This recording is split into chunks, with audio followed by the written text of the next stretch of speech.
तो आज एक और बेहतर दिन मार्केट्स के लिए है। कल की क्लोजिंग तो बेहद शानदार थी। आपको पता ही है कि कल जिस तरह से मार्केट्स ने क्लोजिंग करके दिखाया वो अपने आप में स्ट्रॉन्ग फुटिंग, स्ट्रॉन्ग नोट्स पे आपको लेके गया है।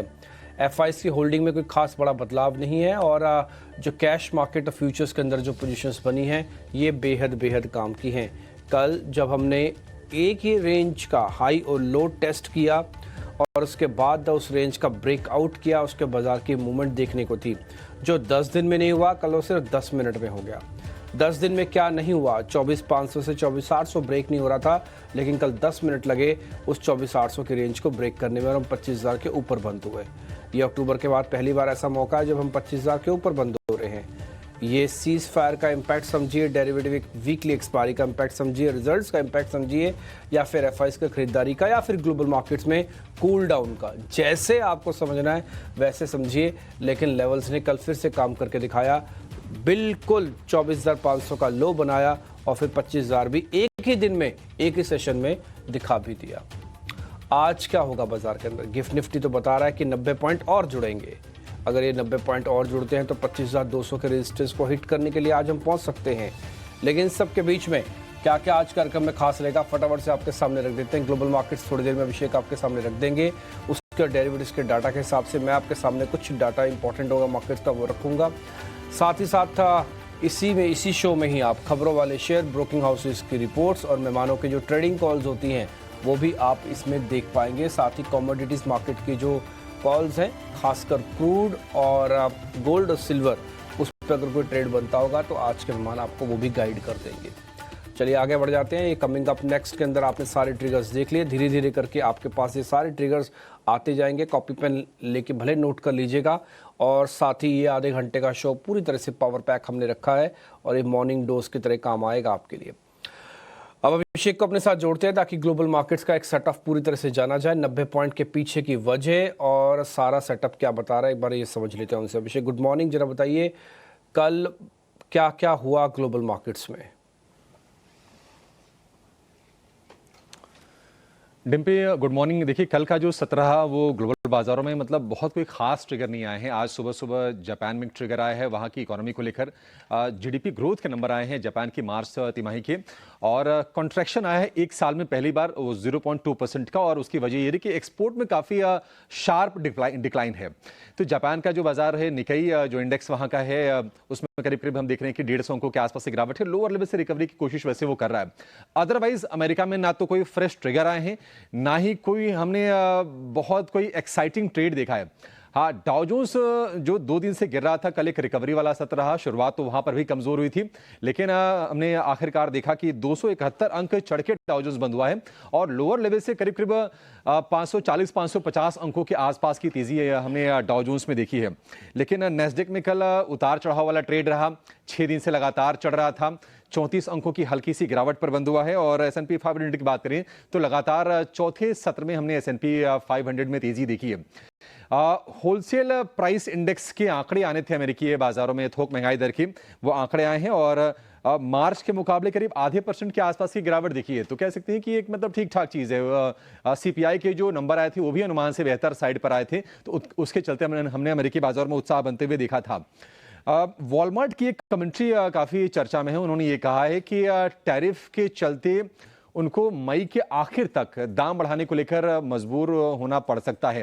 उन्होंने ये स्टेटमेंट दिया है, ये वार्निंग दी है। और कई सारी ऐसी कंपनियां हैं जो वहां कॉस्ट को लेकर, मैक्रो इकोनॉमिक आउटलुक को लेकर थोड़ी चिंतित दिखाई दे रही हैं। जेपी मॉर्गन चेज के CEO हैं जेमी डिमॉन, उन्होंने भी कहा है कि अमेरिका में जो रिसेशन की चिंता है वो पूरी तरह से ऑफ द टेबल नहीं है। अभी भी थोड़ा तनाव उसको लेकर बना हुआ है। कुछ और आंकड़े आएंगे तब शायद पुख्ता तौर पर ये कह पाएंगे कि हाँ, वहां की इकोनॉमी में ये असर नहीं दिखेगा। आज कुछ आंकड़े जो आने वाले हैं, हाउसिंग स्टार्ट्स के आंकड़े आएंगे, यूनिवर्सिटी ऑफ मिशिगन के कंज्यूमर सेंटिमेंट के आंकड़ों पर बाजार की नजर रहेगी। एशिया की बात करें तो आप जैसा कि हमने बताया कि जापान के जीडीपी के नंबर आए हैं, तो वहां के बाजारों में आज हम लगातार तीसरे सत्र में कमजोरी देख रहे हैं। हैंगसेंग में करीब 150 अंकों के आसपास की नरमी है। कल भी हमने हांगकांग के बाजार में दबाव देखा था, आज भी दबाव है। इसके अलावा चीन और कोरिया के बाजार में सपाट कारोबार हो रहा है। कमोडिटीज में सोने में लोअर लेवल से थोड़ी सी बाइंग है, कल $3200 के नीचे का लेवल था। आज हम देख रहे हैं कि $3225 का स्तर है सोने का कॉमेक्स पर। और क्रूड की बात करें तो क्रूड में थोड़ी सी गिरावट आई है। हमने $66 के आसपास के भाव देखे। अब $64.5 प्रति बैरल के भाव हैं कच्चे तेल के। और उसकी वजह यह है कि ईरान और अमेरिका के बीच में ईरान के न्यूक्लियर प्रोग्राम को लेकर बातचीत हो रही है। और डोनाल्ड ट्रंप जो कि इस वक्त कतर के दौरे पर है, उन्होंने कहा है कि लॉन्ग टर्म पीस के लिए सीरियस नेगोशिएशंस हो रहे हैं ईरान के साथ। तो इस चीज के चलते थोड़े से सेंटिमेंटल इंपैक्ट आया, क्रूड के भाव में थोड़ी सी नरमी जरूर आई, क्योंकि अगर दोनों देशों के बीच में स्थितियां सामान्य होती हैं तो ईरान से भी सप्लाई थोड़ी सी बेहतर होगी। तो जो भाव है $64.5 के आसपास के हैं। कोई बहुत ज्यादा कोई खास रीड करने को लेकर नहीं है। आप गिफ्ट निफ्टी देखिए 100 अंकों पर जरूर है। कल एक बढ़िया हमने सत्र भारतीय बाजारों में देखा है और अपने ट्रिगर पर, अपनी स्ट्रेंथ पर यहां थोड़ी सी कंटिन्यूएशन हम और देख सकते हैं। डिम्पी, ठीक है, पॉइंट टेकन। तो पूरी चर्चा का एक मेरे को जो सबसे इंपॉर्टेंट लाइन लगी कि वो है कि अमेरिका में अभी भी मंदी की आशंका थोड़ी बहुत बनी हुई है। हालांकि बहुत सारी चीज़ें ठीक हो रही हैं। ये जो गल्फ़ का दौरा इस समय डोनाल्ड ट्रंप कर रहे हैं, बहुत सारी चीज़ें ऐतिहासिक भी हो रही हैं इसके अंदर। जैसे ऐतिहासिक डील हुई एयरक्राफ्ट की, और अभी ईरान के साथ बता रहे हैं कि हम ऐतिहासिक डील कर सकते हैं, शायद हो सकता है किसी तरह का तनाव उनके साथ भी कम हो जाए। तो ये सारी चीज़ें इंडिकेट कर रही हैं कि डोनाल्ड ट्रंप देखो अपने मकसद पे तो है ही हैं, लेकिन वो अगर अपने मकसद पे हैं तो ग्लोबल मार्केट्स में भी तेज़ी का रुख हो सकता है, आगे बन जाए। और अभी तक कोई धमकी नहीं और सारी चीज़ें आराम से पोलाइटली होती हुई दिख रही हैं। तो ये लबो-लबाब है मोटा मोटी और सारी चीज़ें। और जो क्रूड के अंदर हल्की सी गिरावट आई है, कल बाजार जो तेज़ हुआ है उसको सेकंड डे आज फिर से भुना सकता है। तो आज शेयर्स के हिसाब से ग्लोबल मार्केट्स में एक क्रूड वाला एंगल भी जोड़ा जा सकता है। खैर आगे बढ़ जाते हैं। जरा एफआईज के नंबर आपकी स्क्रीन पर दिख रहे होंगे आपको। देखिएगा कल फिर से एफआईज ने जो खरीदारी की है वो करीब 5,393 करोड़ रुपए के आसपास की है। इंडेक्स फ्यूचर्स में भी खरीदारी हुई है।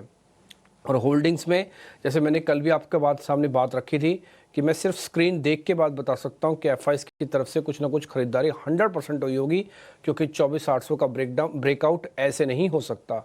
ये बिना एफआईज के पैसे के नहीं हो सकता। कल जिस तरह का मूवमेंट आया, रिलायंस 2% ऊपर बंद हुआ, आईटी इंडेक्स डेज हाई जाके बंद हुआ और ऑटो इंडेक्स के अंदर मजबूती थी।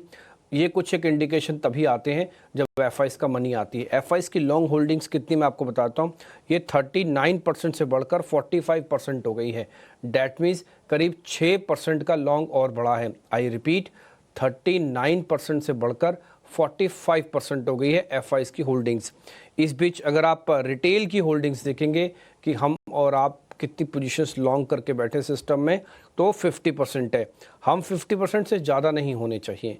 अगर ज़्यादा हो जाएंगे तो इंस्टीट्यूशनल जो काम करेगा वो नील एंड वॉइड होता जाएगा, यानी कि ज़्यादा उसका प्रेशर नहीं बन पाएगा। ठीक, तो 50% के आसपास रिटेल चल रहा है। डीएस के पास 62% के आसपास की होल्डिंग्स हैं। एक बार निफ्टी फ्यूचर वाली प्लेट दिखाइएगा, उसके अंदर एक पॉइंट रीड करने को है और फिर उसके बाद आपको क्या आज करना है वो भी मैं आपके सामने रखता हूँ। निफ्टी फ्यूचर वाली प्लेट जिसमें प्रीमियम वगैरह लिखा होता है। कल अगर आप देखेंगे तो फ्रेश लॉन्ग पोजीशंस फिर से बनी है निफ्टी पे। I repeat, fresh long positions फिर से बनी है निफ्टी पे। प्रीमियम्स ठीक है, करीब 90 पॉइंट के आसपास का प्रीमियम अभी आपको दिख जाएगा। दिखाइए प्लेट तो दिखाइए। तो 90 पॉइंट के आसपास का वो प्रीमियम भी दिख जाएगा। और ये जो पोजीशंस बनी है कल, ये लॉन्ग साइड पे बनी है। 4% के आसपास का ओपन इंटरेस्ट है और 1,62,000 कॉन्ट्रैक्ट आपको खड़े हुए दिख सकते हैं। यहाँ पे जो प्लेट आएगी वो वैल्यू वाली होगी। कुल मिला के जो फ्रेश लॉन्ग पोजीशंस बनी है उसके अंदर ये बात है कि बाजार ने कल जो ब्रेकआउट्स किया है वो काफ़ी जोर का किया है, काफ़ी शानदार किया, काफ़ी बेहतर किया है और 25,000 के ऊपर फर्स्ट डे क्लोजिंग की है। आज जब सेकेंड डे क्लोजिंग होगी तो कैसे काम करना है। देखो कल हमने आपको 2 पॉइंट बताए। पहला पॉइंट ये बताया कि 12 बजे के बाद का मोमेंटम होगा, वो आया। फिर ये बात भी बताई कि 24,500 का बेस है, यहाँ से पुल बैक आएगा, आपको उस रेंज के बॉटम पे पकड़ना है, ऊपर बेचना है। ठीक है जी। तीसरा पॉइंट ये बताया था कि मार्केट्स काफ़ी लाइट है, अगर हरा रंग थोड़ा सा भी डाल देंगे, यानी कि थोड़ा सा भी गुड न्यूज़ डाटा बनेगा तो बाजार बहुत ज़ोर से रिएक्ट करेगा। तीनों चीज़ें एग्जैक्टली हुई हैं। कल जो बढ़ा था 12 बजे के बाद आई, मार्केट लाइट थी इसलिए उड़ने में आसानी हुई। और तीसरा 24,500 का लो बना। तीनों के तीनों पॉइंट्स मार्केट ने हमारे हिट किए और उसके बाद जैसा हम एक्सपेक्ट कर रहे थे वैसा ही हुआ। 24,800 पार होते ही आपको पता है 200 पॉइंट जो जुड़े हैं इसके अंदर 25,062, इनफैक्ट 300 पॉइंट बोल देता हूँ, ये 300 पॉइंट मात्र 10 मिनट में जुड़े हैं, मात्र 10 मिनट के अंदर ही। बाजार ने फिर देखा नहीं 24,800 को एक बार पार करने के बाद स्पीड से निकाला ऊपर बाजार को। अब आपको करना क्या है, देखो 24,800 आपका बेस तो होगा, ये तो आप भी मान के होगे। अगर आज 25,000 के ऊपर की क्लोजिंग हो जाती है तो आपका बेस बन चुका है 24,800। तो 24,800 के डिप की वेट करो, मिल जाएगा तो अच्छी बात है, नहीं मिलेगा तो चेज़ मत करना, पीछे पीछे मत भागना, गिरने के चांसेस हैं। हमने आपको 24,500 के पीछे भगवाया नहीं, आपको बोला कि बैठे रहो, अपने आप आएगा। देखो बाजार झक मार के 24,900 पे था, 400 पॉइंट नीचे आया, आपको पोजीशंस पे बिठाया, फिर वापस गया। ऐसे ही अब आपको 24,800 की वेट करनी है। 24,800 वापस जब भी कभी मार्केट्स आपको मिले तो आप पोजीशंस पर बोले सर आज तो निफ्टी तेज़ है, आज कैसे बनेगी फिर पोजीशंस, 25,000 के तो और ऊपर दौड़ जाएगा। तो 25,200 का एक रेजिस्टेंस भी है, दौड़ भी जाएगा तो कोई बहुत बड़ा मूवमेंट आपके शायद उस दौड़ने के बाद ना मिले। ध्यान रखे जाए, फ्राइडे का सेशन भी है और नई सीरीज़ की शुरुआत है वीकली बेसिस पर भी। ऐसे एक बार ज़रा जल्दी से बैंक निफ्टी दिखा दो आप। तो मेरी तरफ से आज का लेवल अब आप सिर्फ यही है कि थोड़ा सा और वेट करो, 24,800 के आसपास पोजीशंस मिलती है, प्लस करो, कोई दिक्कत नहीं है, स्ट्रॉन्ग हैंड्स में हो आप। मैंने कल भी आपको नोटिस करवाया था ये बात, ठीक। लेकिन थोड़ा वेट करके आप वैल्यूएबल असेट्स को पकड़ो जितना पकड़ सकते हो। बैंक निफ्टी स्क्रीन पर दिखाओ जल्दी से। बैंक निफ्टी के अंदर भी अगर आप देखोगे तो 2 से 2.5% का ओपन इंटरेस्ट एडिशन हुआ है, लॉन्ग पोजीशन जहाँ पर बनी है। ध्यान रखा जाए, जब भी लॉन्ग बनता है बाजार जल्दी जल्दी नीचे नहीं आता, शॉर्ट कवरिंग से जल्दी नीचे आता है, लॉन्ग से नहीं आता। डेज हाई पे बंद हुआ है कल का कॉम्बिनेशन देखो, बैंक निफ्टी डेज हाई बंद हुआ है और आईटी इंडेक्स भी डेज हाई बंद हुआ है। तो निफ्टी का आईटी और बैंक दोनों के दोनों डेज हाई बंद हुए हैं, और अगर यहाँ पे बैंकिंग स्टॉक्स चले तो वहाँ पे आईटी स्टॉक्स भी चले, तो इसलिए कॉम्बिनेशन बहुत दिनों तक नहीं रहेगा, तो एक ना एक को स्टेप डाउन करना पड़ सकता है। तो मेरे को थोड़ा आईटी पे ज़्यादा ट्रस्ट है, मेरे को लग रहा है कि बैंक थोड़ा स्टेप डाउन करेगा, इसलिए इसके लिए भी आप वेट करो आप। इसका ऑलरेडी ऑल टाइम हाई लगा हुआ है, अभी निफ्टी की बारी है ऑल टाइम हाई लगाने की, और उसमें वेटेज आईटी की कैलकुलेशंस होंगी। छोटा सा पॉइंट रख देता हूँ आपके सामने, इसमें भी 55,000 से लेके 54,800 की रेंज का वेट करो, अगर मिल जाती है प्लस करना, फिर 55,500 पे माल बेच देना, ठीक है जी। तो यही पॉइंट आपको इस समय रखना है। छोटे छोटे डिप्स की वेट करो, उस डिप्स को बॉट करो फिर बेचते जाओ। छोटे छोटे डिप्स की वेट करो, एक सपोर्ट पे आएगा, बॉट करो फिर बेचते जाओ। इस तरह से चलना है, शॉर्ट नहीं करना। शॉर्ट करने से फिलहाल थोड़ा बचना चाहिए, मार्केट काफ़ी गर्म है इस समय। आगे बढ़ते हैं। अब सचिन गुप्ता जो 5 पैसा कैपिटल के हमारे मेहमान हैं, उनसे हम जरा कनेक्ट कर लेते हैं, आपको थोड़ा और गाइड करेंगे। सचिन भाई नमस्ते, एक बार इंडेक्स पे आपकी जल्दी से गाइडेंस और आपके स्टॉक्स। ओह ठीक है, उनसे भी बात नहीं हो पा रही है, शायद किसी वजह से आवाज़ उनकी क्लियर नहीं आ रही है हमारे तक। एक काम करता हूँ मैं, जब तक वो ठीक होता है आपको ज़्यादा मैं वेट नहीं कराऊंगा, उनकी ट्रेडिंग कॉल्स आपके सामने रख देता हूँ। एक बार प्रोड्यूसर साहब दिखाइए सचिन ने क्या आपको ट्रेडिंग कॉल्स दी हैं, ताकि हम यहीं से अपने आप ही आपको बता देते हैं, अगर फिर जुड़ जाएंगे तो बात होगी। LIC हाउसिंग बहुत बढ़िया स्टॉक उन्होंने यहाँ पे छांटा है, 650 रुपये का टारगेट है, 608 का स्टॉप लॉस है, रिस्क रिवार्ड जमता है, यहाँ पे पैसे अच्छे मिल सकते हैं, छोटा मोटा डिप मिल जाए तो और अच्छा है। कल की क्लोजिंग भी बढ़िया है।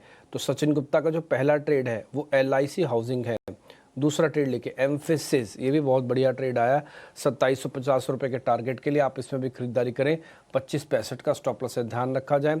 IT एग्रेसिव ब्याज दरों वाले stocks, auto stocks, chemical stocks, defence stocks, ये इस तरह के कुछ एक शेयर्स हैं, ये काफ़ी एग्रेसिव हैं, बट इसमें सिलेक्शन अच्छा होना चाहिए, ठीक है जी। तो एम्फेसिस हो गया आपका, इसमें 2750 तक का टारगेट है, 2565 का। दूसरा शेयर हो गया LIC हाउसिंग का, 650 का टारगेट है। आई थिंक उनसे बात ही नहीं हो पाई, तो एक काम करते हैं, एक छोटा सा ब्रेक लेते हैं, ब्रेक के बाद फिर जो कल आए नतीजे हैं शरद आपको वो बता देंगे, नतीजे कौन से अच्छे कौन से खराब रहे। कॉमोडिटी का एक फोनो भी होगा।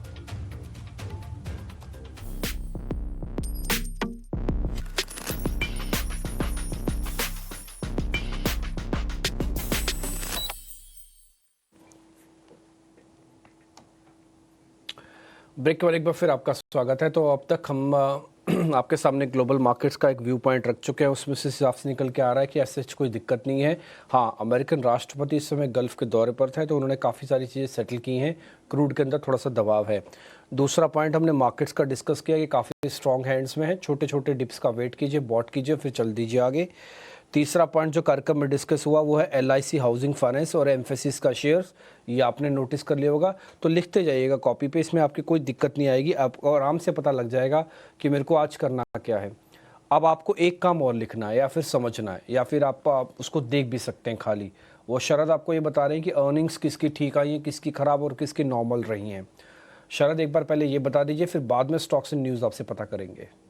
बिल्कुल, अर्निंग्स को लेके जो है देखें तो लार्जली जो है गुड सेट ऑफ नंबर्स देखने मिले। क्रॉम्पटन ग्रीव जो है largely inline set of numbers आया। और अगर आप अर्निंग्स की टेबल की बात करें तो या आप अगर स्क्रीन पे आता है तो मैं आपको दिखा देता हूँ कि गुड सेट ऑफ नंबर्स में क्या क्या है। पीबी फिनटेक, आईएफसीआई, ये सारे स्टॉक्स में जो है एक अच्छी मोमेंटम देखने मिली है। और वीक साइड में जो है नोसिल जैसे कंपनीज जो है वो आपके नज़र में रहेंगे। टेबल तो अभी दिख नहीं रहा है, लेकिन क्रॉम्पटन ग्रीव्स की बात करते हैं तो यहाँ पे largely inline set of numbers आए हैं मार्जिन्स में, लेकिन 250 बेसिस पॉइंट्स का जो है ग्रोथ देखने मिला है। वही गोदरेज इंडस्ट्रीज़ की बात करें तो यहाँ पे स्ट्रॉन्ग सेट ऑफ नंबर्स आए हैं। कंपनी जो है घाटे से मुनाफे में भी आई है और ओवरऑल एबिडा मार्जिन में भी 24 बेसिस पॉइंट्स का जंप मिला है। तो सारे एनालिस्ट एस्टिमेट को, सारे पैरामीटर में गोदरेज इंडस्ट्रीज़ ने उसको बीट किया है। अब बात करते हैं एनसीसी के, तो यहाँ पे कमज़ोर नतीजे देखने मिले। रेवेन्यू भी 6% गिरा है सिक्वेंशियली। और ओवरऑल जो है कामकाजी मुनाफे की भी बात करें तो यहाँ पे मिले जुले नतीजे देखने मिल रहे हैं। एलआईसी हाउसिंग फाइनेंस उतना इंटरनल्स जो है हमने देखा नहीं, लेकिन रेवेन्यू और नेट प्रॉफिट की अगर बात करें तो यहाँ पे गुड सेट ऑफ नंबर्स आपको देखने मिल रहे हैं। और भी अब ठीक है, पॉइंट टेकन है। ये सारे नंबर्स आप हमको बता रहे हैं कि कौन से अच्छे कौन से ख़राब हैं। यस, ये स्क्रीन पे भी हमने देख लिया। तो आपने 3 नंबर हमको ठीक बताया। एलआईसी हाउसिंग आज का ट्रेडिंग कॉल भी है वैसे by the way. LIC housing, PB fintech है, गोदरेज इंडस्ट्रीज़ हो गया। और जो नंबर कमज़ोर है एनसीसी नोसिल, दोनों को छोड़ देना आज। जिनके मिले जुले हैं भले इसमें भी आपको ना काम करना और मार्केट्स को पहले रिएक्ट करने दो, फिर समझ में आएगा तो काम करना, नहीं तो छोड़ देना। कहीं कुछ भागे नहीं जा रहे हैं। और अच्छे शेयर्स में एक चीज़ की ध्यान रखना, ज़्यादा बड़ा गैप फिर सौदा बंद। ज़्यादा बड़ा गैप नहीं होना चाहिए। पता लगे आप सारा गैप में आप माल ले रहे हो, दूसरे छोड़ रहे हैं, आप प्लस कर रहे हो। तो इस सारी चीज़ों के कुछ नियम है, कुछ प्रिंसिपल्स हैं। रफ हमने आपको बता दी कि कौन से नंबर्स ख़राब, कौन से नंबर ठीक है। आप शरद जरा खबरों वाले शेयर्स भी बता दीजिए प्लीज़। जी बिल्कुल, खबरों वाले शेयर्स में सीजी कंज्यूमर इलेक्ट्रिकल जो है सोलर सेगमेंट में जो है अनाउंस कर रहे हैं रूफटॉप सेगमेंट में। और इंटरेस्टिंगली एक ग्रीनफील्ड प्रोजेक्ट भी करेंगे जहाँ पे 350 करोड़ का जो है कैपेक्स का प्लान है। खास करके शुरुआत फेज़ में फैंस पे, प्रोडक्शन पे वो काम करने वाले हैं। बजाज ऑटो 1200 करोड़ रुपए जो है इन्वेस्ट करेंगे अपनी नीदरलैंड्स की आम में। और इनके अर्निंग्स अभी भी आने में समय है, 2 हफ्ता है। और इंडसइंड बैंक के लिए नेगेटिव न्यूज़ फ्लो है और ज़्यादा अकाउंटिंग डिस्क्रिपेंसीज देखने मिला। पहले तो डेरिवेटिव्स का एडजस्टमेंट्स हमने ऑलरेडी देखा, उसमें पूरी तमाशा हुई, लेकिन अब एक नया तमाशा खड़ा हो रहा है जहाँ पे अकाउंटिंग डिस्क्रिपेंसीज आई है। जो इनकरेक्टली इन्होंने इंटरेस्ट इनकम जो 674 करोड़ रुपीज़ का था, उसको उन्होंने 9 मंथ्स FY25 में आया था, उसको वो रिकॉर्ड किया था। अभी बैंक ने कह रहे हैं कि वो फुली रिवर्स कर दिया ये एंट्री जनवरी 25 में। तो आप सोचिए मार्च के क्वार्टर में कितने अकाउंटिंग रिवर्सल्स हो रहे हैं। मैनेजमेंट की जो है आप कह सकते हैं इस्तीफ़ा हो रही है, ऊपर लेवल से अलग अलग लेवल पे जांच चल रहे हैं। निफ्टी की कंपनी है तो समझ के और कॉशियस बरकरार रखिएगा। ब्लॉक डील्स भी हैं आज 2, इन पे भी नज़र रखिए। JSW इंफ्रा के प्रमोटर्स 2% स्टेक की बिकवाली करेंगे। कुल वैल्यू 1200 करोड़ रुपए का रहेगा। जो ऑफर प्राइस है वो 3% डिस्काउंट पे है, वो ऑलमोस्ट 288 रुपीज़ पर शेयर पे है। भारती एयरटेल एक और ब्लॉक डील आज होगा।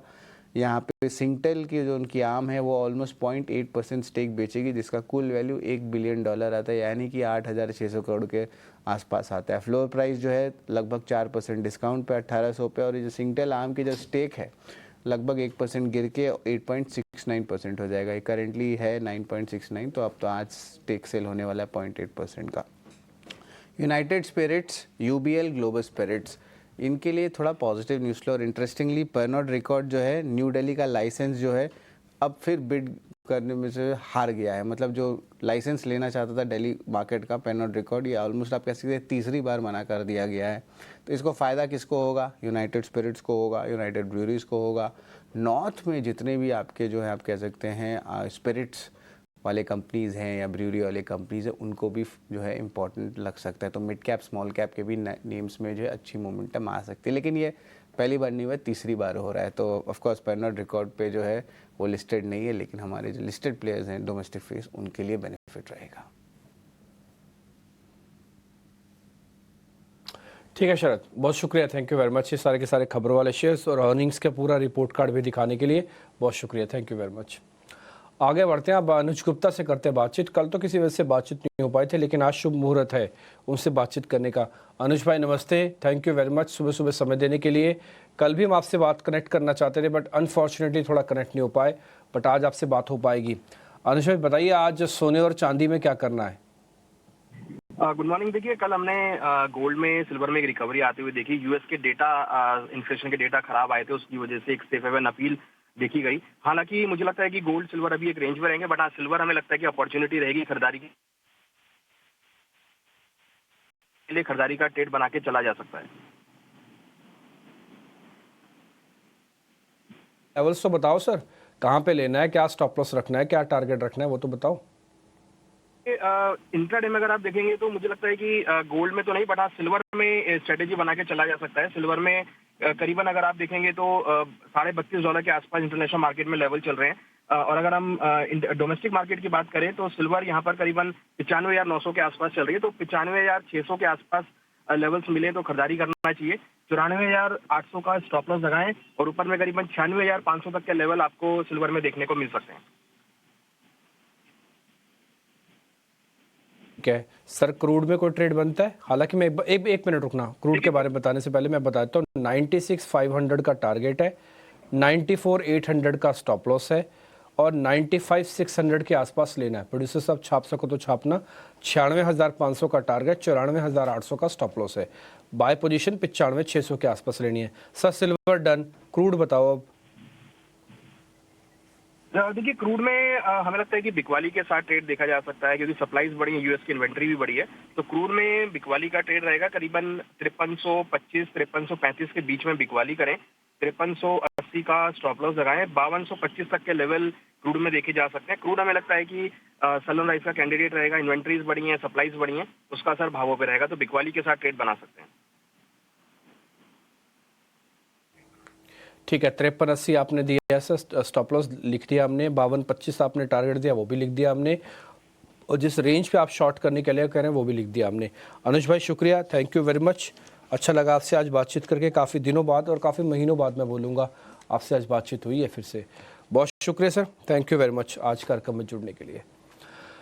चलिए, वक्त एक छोटे से ब्रेक का है। सारा पूरा डोज आपने नोटिस कर लिया होगा। क्रूड का ट्रेड मिल गया आपको, LIC एम्फेसिस मिल गया, खबरों वाले शेयर्स और सारी चीज़ें ऑलमोस्ट हमने रख दी। ग्लोबल मार्केट्स और डेरिवेटिव्स का डाटा भी कुछ। छोटा सा ब्रेक ले रहे हैं, 8 बजे के कार्यक्रम को शुरू कर रहे हैं। फुल फ्लैश शो है, 10:30 तक चलेगा। आप हमारे साथ कनेक्ट होकर आ सकते हैं।